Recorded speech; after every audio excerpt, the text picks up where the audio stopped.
Tersapu badai dan terdampar sendirian di pulau terpencil, Nita, seorang poluan hamil, hanya menemukan keputusasaan. Hingga seekor ular piton raksasa muncul, melilit tubuhnya dan membawanya ke dalam gua yang gelap. Apakah poluan hamil ini akan menjadi mangsa ular piton itu? Assalamualaikum warahmatullahi wabarakatuh. Sebelum menyimak kisahnya, sempatkanlah menulis sholawat Nabi di kolom komentar, sebagai tanda penghormatan kita kepada beliau. Langit malam itu gelap gulita, tanpa secercah cahaya bintang atau bulan. Ombak-ombak besar bergulung-gulung dengan ganasnya, menghantam permukaan laut bagai raksasa yang sedang mengamuk. Angin berembus kencang, meraung-raung memecah kesunyian malam yang mencekam. Di tengah keganasan alam itulah, sesosok tubuh terdampar di pasir pantai, lemah tak berdaya. Nita terbaring tak bergerak, tubuhnya basah kuyup oleh air laut yang terus menyapu tubuhnya. Rambutnya yang panjang berantakan, menutupi sebagian wajahnya yang pucat. Sesekali ombak yang datang menyentuh kakinya, seolah mencoba menariknya kembali ke dalam laut. Tapi ada kekuatan lain yang menjaga nyawanya tetap tertanam di daratan. Perempuan muda itu tidak menyadari apapun. Pikirannya masih terperangkap dalam mimpi buruk yang baru saja dialaminya. Dalam keadaan setengah sadar, ia masih bisa mendengar teriakan suaminya, Bayu, memanggil namanya sebelum gelombang besar menyapu mereka berpisah. Ia masih bisa merasakan dinginnya air laut yang menyelubungi tubuhnya, menariknya ke dalam kegelapan tanpa ampun. Dari balik rimbunnya vegetasi pantai, sepasang mata kuning menyorot tajam. Seekor ular piton besar dengan tubuh yang berotot dan bersisi gelap meluncur pelan mendekati sosok tak berdaya itu. Tubuhnya yang besar seharusnya membuatnya bergerak lambat, tapi ia melata dengan penuh keanggunan, seolah menyadari betapa berharganya nyawa yang tergeletak di depan matanya. Ular itu mendekat. Kepalanya yang besar hanya berjarak beberapa senti dari wajah Nita yang pucat. Untuk sesaat, ia diam, seolah mempelajari makhluk asing yang baru saja terdampar di wilayahnya. Namun, tidak ada niat buruk dalam pandangannya. Sorot matanya justru penuh dengan keingintahuan dan, jika seseorang cukup jeli melihat, sedikit keprihatinan. Dengan gerakan hati-hati yang luar biasa untuk makhluk seukurannya, sang piton mulai melilit tubuh Nita. Tapi lilitannya tidak membuatnya sesak. Justru sebaliknya, lilitan itu erat namun lembut, dirancang untuk menstabilkan suhu tubuh Nita yang kedinginan. Kulit ular yang dingin justru menjadi penyeimbang bagi tubuh Nita yang mulai demam. Kemudian, dengan kekuatan yang terukur, ular itu mulai menyeret Nita masuk ke dalam sebuah goa batu besar yang tersembunyi di balik tebing. Goa itu tidak dalam, tapi cukup melindungi dari terik matahari dan hujan. Lantainya ditutupi daun-daun kering yang rontok, menciptakan alas yang nyaris nyaman bagi Nita yang masih tak sadarkan diri. 2 hari berlalu. Dalam goa yang gelap namun kering itu, sang piton tak pernah meninggalkan Nita untuk waktu lama. Ia melingkar di dekatnya, menjaga dari binatang buas lain yang mungkin mendekat.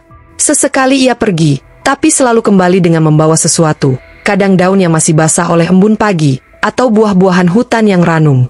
Pada hari ketiga, Nita akhirnya mulai menunjukkan tanda-tanda kesadaran. Kelopak matanya berkedip-kedip, mencoba menyesuaikan diri dengan cahaya redup yang masuk dari mulut goa. Dengan erangan lemah, ia akhirnya membuka matanya sepenuhnya. Kebingungan langsung menyergapnya. Di mana dia?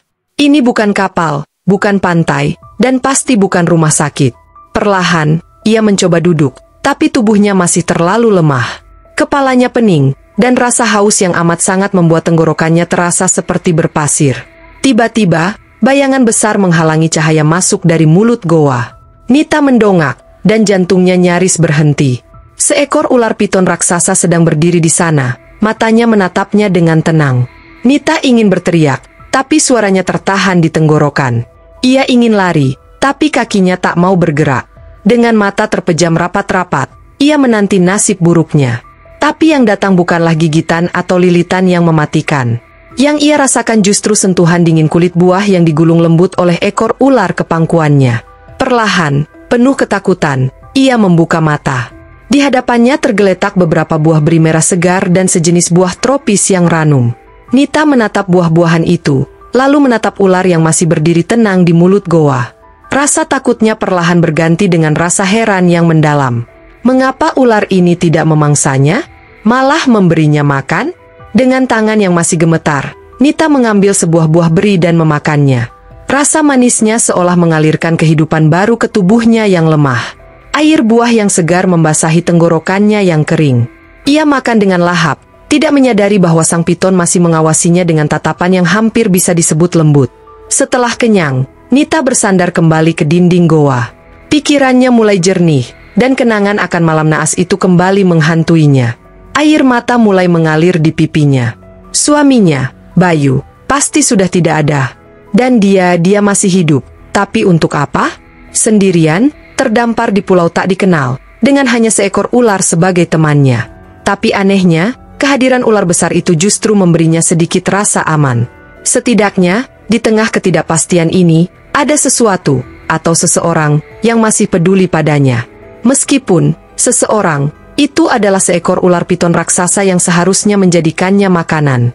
Matahari mulai tenggelam, menyisakan cahaya jingga keemasan yang indah. Nita memandang keluar goa, menyaksikan pemandangan yang seharusnya romantis, tapi sekarang hanya membuatnya merasa semakin sendirian. "Terima kasih," bisiknya pada sang piton yang masih berdiri di mulut goa. Ular itu menoleh, matanya seolah memahami. "Aku tidak tahu mengapa kau menolongku, tapi terima kasih." Ular itu hanya mendesis pelan, sebelum akhirnya melingkar di dekat Nita, seolah siap untuk menghabiskan malam lagi dengan menjaga perempuan malang itu. Dan untuk pertama kalinya sejak terdampar, Nita merasa mungkin, hanya mungkin, masih ada harapan untuk bertahan hidup. Hari-hari bergulir dalam irama yang sama namun tak pernah membosankan. Matahari terbit dari ufuk timur, menyinari goa batu yang telah menjadi rumah bagi dua makhluk dari dunia yang berbeda. Nita mulai mempelajari rutinitas sang piton, bagaimana ia selalu pergi di pagi buta dan kembali dengan membawa buah-buahan segar. Bagaimana ia melingkari mulut goa setiap malam seolah menjadi penjaga yang tak tergoyahkan. Pada hari ke-7, Nita sudah cukup kuat untuk berdiri dan berjalan perlahan. Kaki-kakinya masih gemetar, tapi tekadnya untuk hidup semakin kuat. Saat sang piton pergi di pagi hari, Nita memutuskan untuk mengikutinya dari kejauhan. Ia ingin tahu dari mana makhluk itu mendapatkan buah-buahan yang menjadi sumber kehidupannya. Perjalanan itu tidak mudah.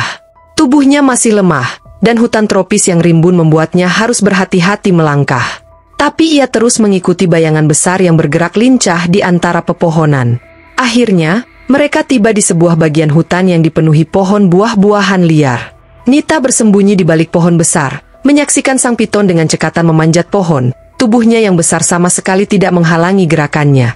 Dengan menggunakan ekornya yang kuat, ia memetik buah-buahan yang ranum dan meletakkannya dengan hati-hati di atas daun lebar yang telah disiapkan.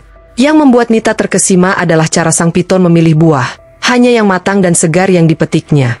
Seolah ia tahu persis apa yang dibutuhkan oleh manusia yang dirawatnya. Ada perhatian dalam setiap gerakannya yang membuat Nita merasa lebih dari sekadar hewan peliharaan atau bahkan tawanan. Saat sang piton mulai kembali ke goa, Nita bergegas pulang melalui jalan yang berbeda. Ia tiba lebih dulu dan berpura-pura masih terbaring lemah saat sang piton masuk dengan membawa makanan. "Sahabatku," bisik Nita sambil menerima buah-buahan itu, "kau terlalu baik padaku." Sore itu, saat mentari mulai turun dan langit berwarna jingga keemasan, Nita melihat sang piton sedang berjemur di depan goa. Tubuhnya yang besar terlihat perkasa namun anggun dalam cahaya senja. Dengan hati berdebar, Nita memutuskan untuk mendekat. Ia duduk di samping tubuh ular yang melingkar, merasakan kehangatan dari kulit sisiknya yang menyerap panas matahari. Pasir pantai masih hangat di bawah tubuhnya, dan suara ombak berkejaran dengan garis pantai menciptakan melodi yang menenangkan. Namaku Nita," ia mulai, suaranya lirih namun jelas. "Aku ingin kau tahu siapa diriku sebenarnya." Ular itu menoleh, mata kuningnya berkedip perlahan seolah memberi isyarat bahwa ia mendengarkan. Dorongan hati yang aneh membuat Nita terus berbicara, menumpahkan segala isi hatinya pada makhluk yang seharusnya tidak bisa memahaminya. Ia bercerita tentang kehidupan sebelumnya, tentang bagaimana ia dan Bayu jatuh cinta sejak SMA, tentang pernikahan sederhana mereka 6 bulan lalu, tentang malam di atas kapal yang seharusnya menjadi perayaan ulang tahun pernikahan mereka. Kata-kata itu mengalir deras, disertai tetesan air mata yang tak terbendung. "Kami sangat bahagia," suara Nita tercekat. "Bayu, dia adalah laki-laki terbaik yang pernah ku kenal." Malam itu, ombak datang begitu tiba-tiba. Nita menggambarkan dengan jelas malam mengerikan itu, bagaimana kapal kecil mereka dihantam gelombang setinggi gunung, bagaimana Bayu berteriak memintanya untuk berpegangan, bagaimana tangan Bayu terlepas dari genggamannya saat mereka terlempar ke laut yang gelap. "Suamiku, dia pasti sudah tidak ada," tangisnya pecah. "Aku sendirian sekarang. Dan yang paling menyedihkan." Ia meletakkan tangan di perutnya yang masih rata, Aku mengandung anak kami. Bayi yang tidak akan pernah mengenal ayahnya. Nita menatap sang piton, matanya berkaca-kaca. Tapi aku masih hidup. Karena kamu. Terima kasih telah menyelamatkanku, sahabatku. Jika bukan karena kebaikanmu, aku dan bayi ini mungkin sudah mati. Sesuatu yang ajaib terjadi kemudian. Sang piton mendekatkan kepalanya yang besar ke pangkuan Nita. Dengan gerakan hati-hati, ia menggosok-gosokkan kepalanya yang bersisi ke tangan Nita yang sedang mengepal. Gerakan itu begitu mengharukan, begitu manusiawi, hingga Nita pun tidak bisa menahan diri untuk tidak membelai kepala makhluk perkasa itu. Kau mengertikanku, bukan? Bisik Nita sambil terus membelai. Kau bukan sekadar ular biasa. Ada sesuatu yang berbeda padamu. Sejak hari itu, hubungan mereka berubah. Rasa takut Nita hilang sepenuhnya, digantikan oleh rasa aman dan kedekatan yang dalam. Mereka mulai menghabiskan lebih banyak waktu bersama, berjalan-jalan di sepanjang pantai saat pagi, mencari buah bersama di hutan, atau sekadar duduk berdampingan menikmati matahari terbenam. Nita mulai memperhatikan hal-hal kecil tentang sahabat barunya. Bagaimana sang piton selalu berjalan di sisi yang menghadap laut, seolah melindunginya dari bahaya yang mungkin datang dari sana. Bagaimana ia selalu mencoba buah terlebih dahulu sebelum memberikannya pada Nita, memastikan tidak beracun. Bagaimana ia menggunakan tubuhnya yang besar untuk membuat jalan di semak-semak lebat agar Nita bisa lewat dengan mudah. Pada suatu siang, saat mereka sedang mencari buah di hutan, Nita mencoba berkomunikasi lebih jauh. Apakah kau punya nama? Tanyanya. Aku tidak bisa terus memanggilmu, ular, atau piton. Itu terdengar tidak sopan untuk sahabat yang telah menyelamatkan nyawaku. Sang piton hanya menatapnya, seolah mempertimbangkan sesuatu. Bagaimana jika ku beri nama? Lanjut Nita. Arka ya, Arka. Itu berarti sinar matahari dalam bahasa Sansakerta. Karena kau membawa cahaya dalam hidupku yang gelap. Ular itu mendesis pelan, seolah menyetujui. Nita tersenyum, senyum pertamanya sejak tragedi itu terjadi. Hari ini indah, Arka, ucapnya sambil memandang langit biru di antara rimbunnya dedaunan. Aku masih sedih, masih merindukan Bayu, tapi setidaknya hari ini indah. Suatu malam, saat bulan purnama menggantung sempurna di langit, Nita duduk di bukit kecil dekat goa. Pikirannya melayang pada masa depan yang tidak pasti. Apa yang akan terjadi padanya? Bagaimana ia akan membesarkan seorang anak di pulau terpencil ini? Tapi kemudian ia memandang Arka yang sedang melingkar di sampingnya, dan sedikit ketenangan menyelimuti hatinya. Arka, bisiknya, apakah kau akan tetap bersamaku? Saat bayi ini lahir nanti. Ular itu mendekat, membiarkan Nita meletakkan tangannya di kepalanya. Dalam cahaya bulan, sisik-sisik Arka berkilauan seperti mutiara, dan mata kuningnya memancarkan kedalaman yang seolah menjawab, ya, aku akan selalu menjagamu. Dan untuk pertama kalinya sejak terdampar, Nita merasa bahwa mungkin, hanya mungkin, segala sesuatu akan baik-baik saja. Bahwa di tengah kesendiriannya, ia telah menemukan keluarga baru dalam bentuk yang paling tidak terduga. Bulan-bulan berlalu dengan ritme yang menenangkan. Musim hujan tiba, membawa kesegaran dan kehidupan baru bagi pulau itu. Goa batu yang dulu terasa asing kini telah berubah menjadi rumah yang nyaman bagi Nita. Dengan bantuan Arka, ia telah mengatur ruang hidup sederhana, daun-daun kering yang empuk sebagai tempat tidur, batu-batu datar sebagai meja, dan sudut khusus untuk menyimpan persediaan buah-buahan kering. Kehamilan Nita semakin jelas terlihat. Perutnya yang membulat membuatnya bergerak lebih hati-hati, dan ular besar itu tampaknya semakin protektif. Ular besar itu tidak pernah membiarkan Nita berjalan jauh sendirian. Jika Nita ingin pergi ke sungai kecil di dekat goa untuk mandi, Arka akan berjalan di depannya, membersihkan jalan dari ranting-ranting tajam atau batu-batu yang bisa membuatnya tersandung. Suatu pagi, saat hujan rintik-rintik baru saja berhenti, Nita duduk di mulut goa menikmati udara segar. Tangannya secara naluri mengelus perutnya yang telah membesar. Bayiku, bisiknya lembut. Suatu hari nanti aku akan menceritakan padamu tentang sahabat istimewa kita. Tentang bagaimana dia menyelamatkan kita. Arka yang sedang melingkar di dekatnya mengangkat kepala, mendesis pelan seolah memahami. Nita tersenyum pada makhluk itu. Dia sudah mulai bergerak. Arka ingin merasakannya. Dengan hati-hati, Nita mengambil tangan Arka, atau tepatnya bagian tubuh depan yang berfungsi seperti tangan, dan menempatkannya di perutnya.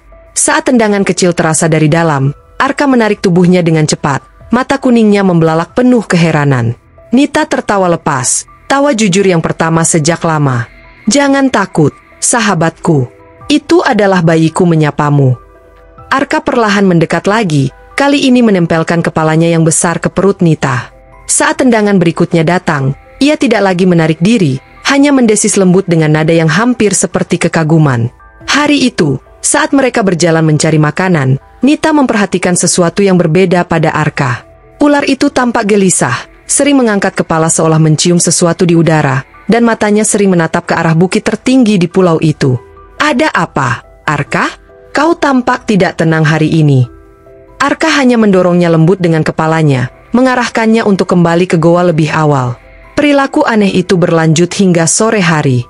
Saat malam tiba dengan bulan purnama yang lebih terang dari biasanya, Nita merasa ada kegelisahan di hatinya. Ia memutuskan untuk berjalan ke bukit kecil tempat mereka sering duduk bersama.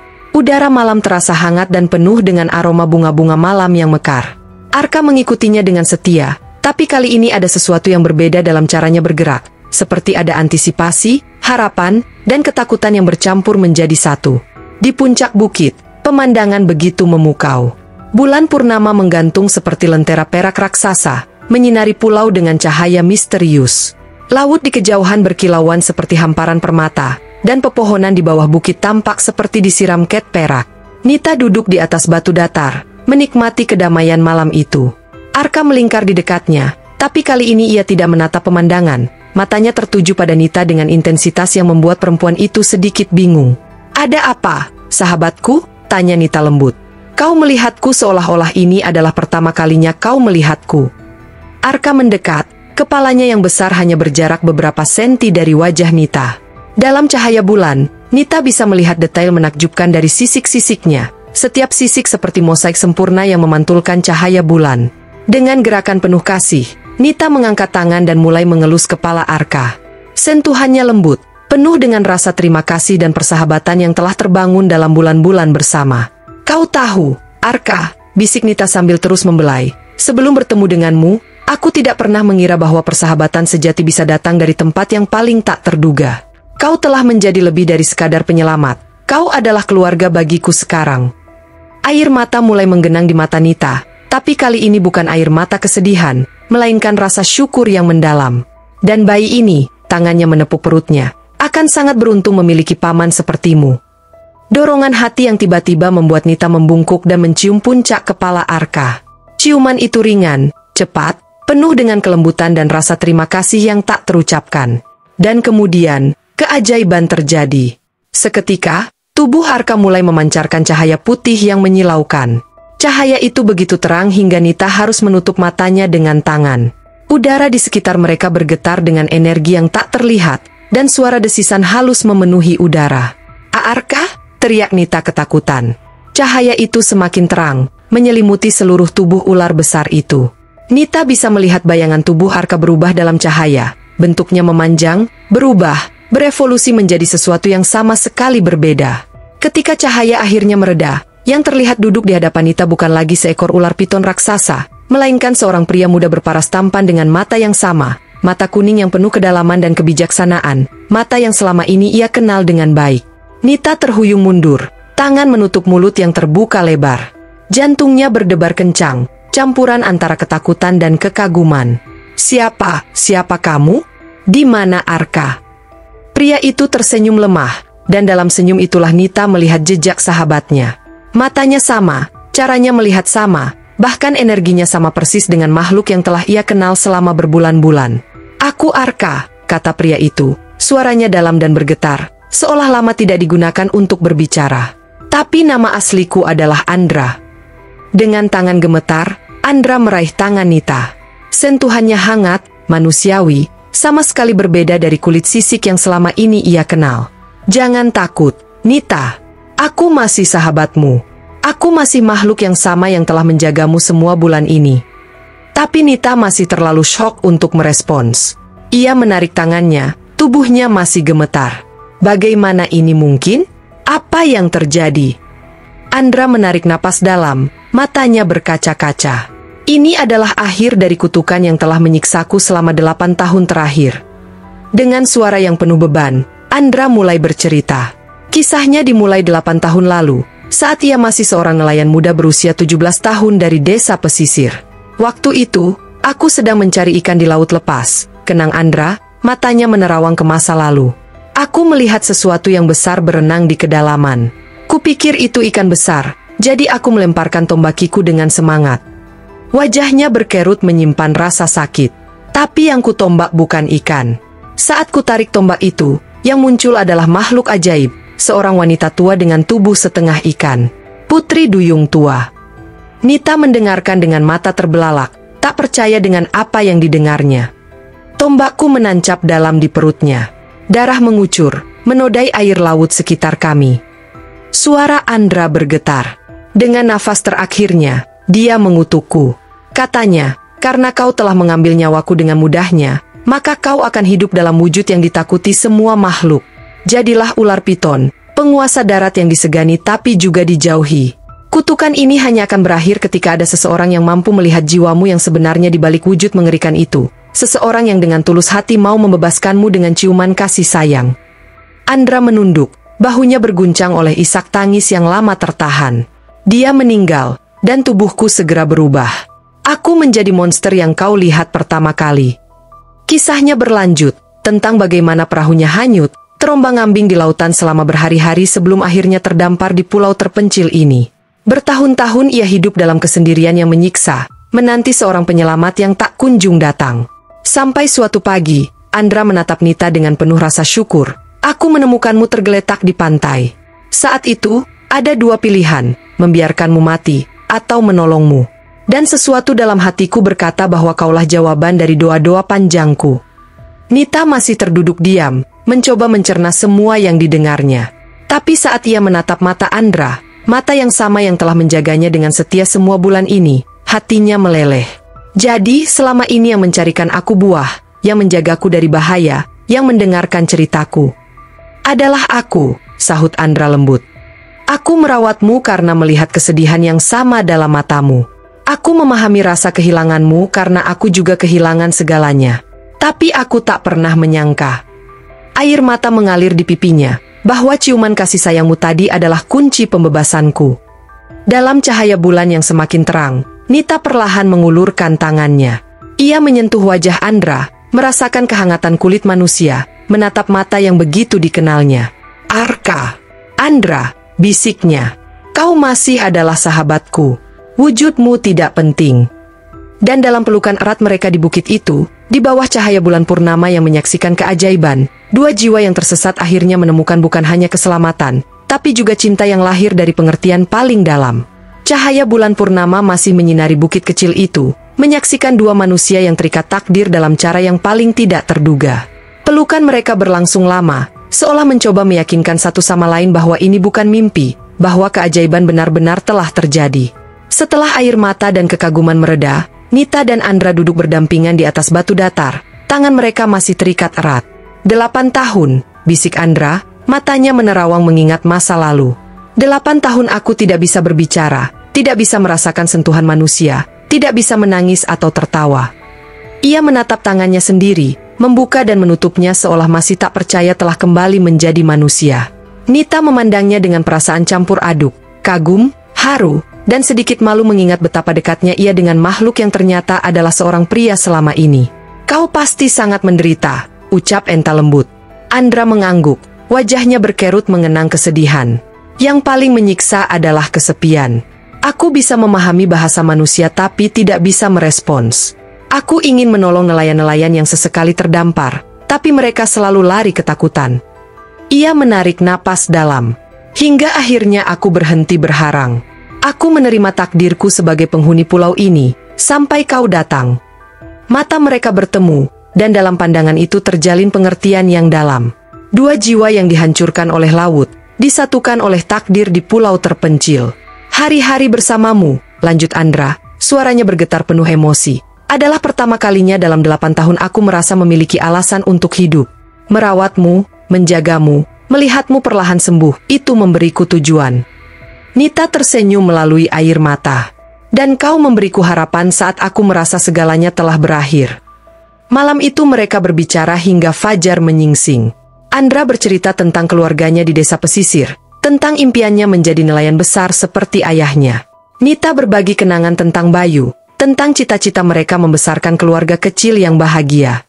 Saat matahari mulai menampakkan sinar keemasannya di ufuk timur, Andra tiba-tiba berlutut di hadapan Nita. "Aku tahu ini mungkin terburu-buru," katanya, menggenggam tangan Nita. "Tapi selama berbulan-bulan sebagai Arka, aku telah mengenalmu lebih dalam daripada siapapun. Aku telah melihat kekuatanmu, ketabahanmu, dan kasih sayangmu." Nita menatapnya, jantung berdebar kencang. "Aku tidak bisa menggantikan Bayu, dan aku tidak akan pernah mencoba. Tapi izinkan aku menjagamu dan bayi itu. Izinkan aku menjadi keluarga untukmu." Air mata mengalir di pipi Nita. Ini bukan deklarasi cinta romantis, tapi sesuatu yang mungkin lebih dalam, sebuah janji kesetiaan, sebuah ikatan yang telah diuji oleh waktu dan keadaan yang paling tidak biasa. "Iya," bisik Nita, tangannya mengepal erat tangan Andra. "Kita adalah keluarga." Mereka tidak segera meninggalkan pulau. Bagaimana mungkin? Pulau ini telah menjadi rumah, saksi bisu transformasi mereka dari makhluk yang tersesat menjadi keluarga yang utuh. Hari-hari berikutnya diisi dengan penyesuaian baru. Andra perlahan belajar kembali menjadi manusia, cara berjalan dengan dua kaki, cara menggunakan tangan untuk pekerjaan rumit, bahkan cara berbicara setelah bertahun-tahun hanya bisa mendesis. Nita membantu dengan sabar, seringkali tertawa melihat Andra yang kesulitan dengan hal-hal sederhana seperti mengupas buah dengan pisau atau mengikat simpul yang rumit. "Lebih mudah melakukannya dengan ekor," keluh Andra suatu sore saat ia berusaha membuat jaring untuk menangkap ikan. Nita tersenyum. "Kau rindu wujudmu yang dulu?" Andra memandangnya serius. "Tidak, tapi aku bersyukur untuk pengalaman itu. Itu mengajarku kesabaran, mengajarku untuk melihat esensi di balik penampilan." Minggu-minggu berlalu, dan mereka mulai membangun kehidupan bersama. Dengan pengetahuan Andra tentang pulau selama 8 tahun sebagai ular dan keterampilan Nita yang praktis, mereka membuat rumah kecil dari kayu dan daun palem. Rumah itu sederhana, tapi nyaman, dengan pemandangan langsung ke laut. Setiap malam, mereka duduk di beranda rumah kecil mereka, berbagi cerita dan impian. Andra mulai membuat perabot sederhana, kursi, meja, bahkan buayan kecil untuk bayi yang akan segera lahir.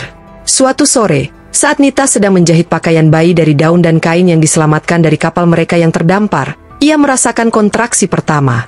"Andra," panggilnya, tangan menekan perutnya yang besar. Wajah Andra pucat sesaat, tapi kemudian ia mengambil alih dengan tenang yang mengingatkan Nita pada ketenangan Arka saat menolongnya dulu. Ia membantu Nita ke tempat tidur, menyiapkan air bersih, dan menggunakan pengetahuan pengobatan tradisional yang ia pelajari selama di pulau. Proses kelahiran itu panjang dan melelahkan. Tapi saat matahari terbit di pagi berikutnya, tangis bayi yang sehat mengisi rumah kecil mereka. Seorang bayi laki-laki dengan mata coklat seperti Nita dan senyuman yang mengandung keteguhan seperti Andra. "Mari kita beri nama dia Cahaya," usul Nita, memandang bayi dalam pelukannya. "Karena dia adalah cahaya di akhir perjalanan gelap kita." Andra mengangguk, air mata kebahagiaan mengalir di pipinya. Cahaya, nama yang sempurna. Hidup mereka menemukan ritme baru dengan kehadiran Cahaya. Andra menjadi ayah yang luar biasa, sabar, penuh perhatian, dan dengan naluri menjaga yang tajam. Nita sering memergoki Andra berbicara pada Cahaya dalam bahasa desisan pelan, warisan dari masa lalunya sebagai ular. "Cobalah bahasa manusia, sayang," canda Nita suatu hari. Andra tersenyum malu. Kebiasaan lama. Tahun pertama Cahaya tumbuh dengan cepat, dikelilingi oleh cinta dua orang tua yang memahami betapa berharganya kehidupan. Ia belajar berjalan di pasir pantai, dengan Andra di satu sisi dan Nita di sisi lain. Kata pertamanya adalah, "Papa," dan "Mama," yang diucapkan hampir bersamaan. Pada malam ulang tahun pertama Cahaya, saat mereka duduk mengelilingi api unggun di pantai, Nita menatap Andra. "Apakah kau pernah berpikir untuk kembali ke dunia luar?" Andra memandang lautan yang berkilau di bawah cahaya bulan. "Aku sudah memikirkannya. Tapi di sana, aku hanya akan menjadi mantan ular yang tersesat." Di sini, ia menatap Nita dan Cahaya yang sedang tertidur pulas di pangkuannya. "Aku adalah manusia seutuhnya. Ini adalah rumah kita." Nita mengangguk, perasaan sama terpancar dari matanya. "Aku juga tidak ingin pergi. Di sini, kenangan tentang Bayu tidak terasa menyakitkan. Mereka terasa seperti bagian dari perjalanan yang membawaku padamu. Di sini, kita bebas menjadi diri kita sendiri." Mereka memutuskan untuk tetap tinggal, Bukan karena terpaksa, tapi karena pilihan. Pulau ini telah menjadi lebih dari sekarang tempat pengasingan. Ia telah menjadi tanah suci di mana mereka menemukan penebusan dan cinta. Tahun-tahun berlalu. Cahaya tumbuh menjadi anak laki-laki yang ceria dan penuh rasa ingin tahu. Andra mengajarkannya tentang laut dan hutan, sementara Nita mengajarkannya membaca dan menulis dengan menggunakan pasir sebagai papan tulis dan arang sebagai pena. Pada suatu sore, saat Cahaya yang berusia 5 tahun sedang bermain di pantai, ia menemukan sesuatu yang mengkilap tersembunyi di antara karang. "Papa, Mama, lihat apa yang aku temukan." Yang ia pegang adalah kalung emas tua dengan liontin berbentuk ikan, peninggalan terakhir dari kapal yang dulu karam. Nita memegang kalung itu, matanya berkaca-kaca.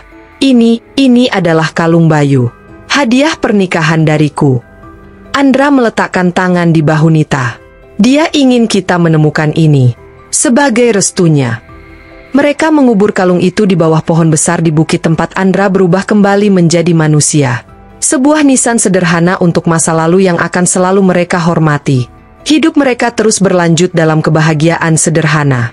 Setiap pagi dimulai dengan menyaksikan matahari terbit bersama. Setiap malam diakhiri dengan cerita di bawah bintang-bintang. Mereka tidak memiliki kekayaan materi, tapi mereka kaya akan cinta dan pengertian. Dan dalam pelukan keluarga kecil di pulau terpencil itu, tersimpan sebuah kebenaran abadi, bahwa terkadang, harta terbesar ditemukan di tempat yang paling tak terduga, dan bahwa cinta sejati mampu mengubah bahkan kutukan terkejam menjadi berkat terindah. Mereka mungkin terisolasi dari dunia, tapi dalam isolasi itulah mereka menemukan kebebasan sejati, kebebasan untuk mencintai tanpa syarat, untuk menjadi diri sendiri tanpa penilaian, dan untuk membangun warisan cinta yang akan bertahan melampaui ruang dan waktu.